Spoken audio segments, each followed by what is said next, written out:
Assalamu alaikum and good morning from the Manchester studios of Asian Sound Radio Network. I'm Farooq Humayun. ISIS has lost its final stronghold in Syria, bringing an end to the so-called caliphate declared by the terrorist group in 2014. But elements of ISIS sleeper cells could still pose a great danger in the region and the whole world. At its peak, ISIS controlled territory stretching from western Syria to the outskirts of the Iraqi capital Baghdad. But the final battle took place around the small and unremarkable Syrian town of Bahuz on the banks of the Euphrates River.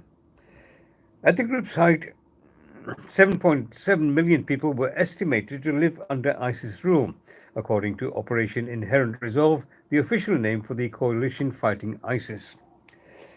Many of those people paid taxes, fees, and fines to ISIS, which made up a large proportion of the group's income.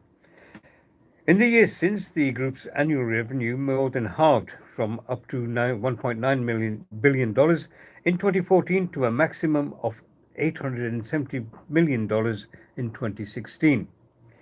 According to a recent report by the International Centre for the Study of Radicalisation and Political Violence at King's College London. ISIS may have lost its last sliver of terrain in Syria, but the group is currently waging a fresh guerrilla campaign in the territories of northern Iraq. And its black flag is still flown by affiliates in other corners of the world, including Nigeria, Libya, Egypt's Sinai Peninsula, Afghanistan, and the Philippines. The US commander leading the war on ISIS said in February that he disagreed with Trump's decision late last year to withdraw troops from Syria, saying the terror group was far from defeated.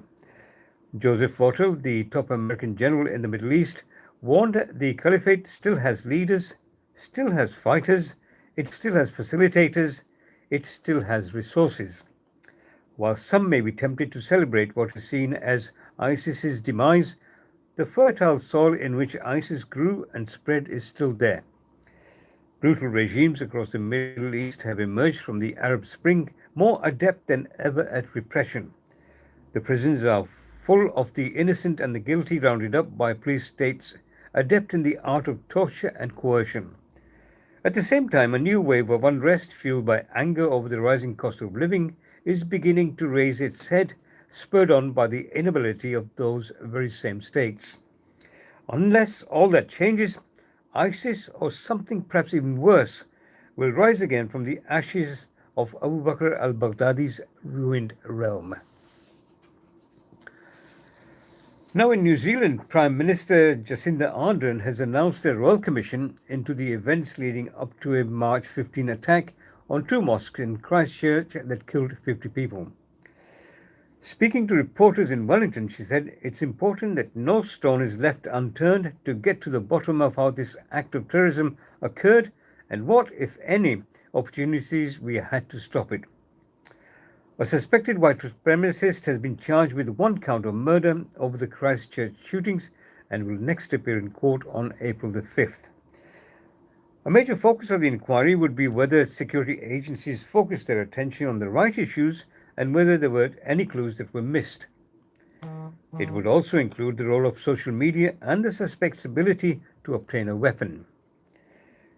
The precise terms of reference for the Royal Commission have yet to be announced but Ardern's decision to call such an inquiry was welcomed by the members of the New Zealand's Muslim community.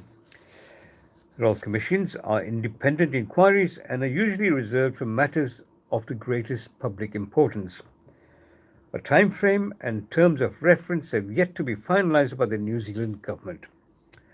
And that's all from today. I'm Farooq Humayun. Allah Hafiz.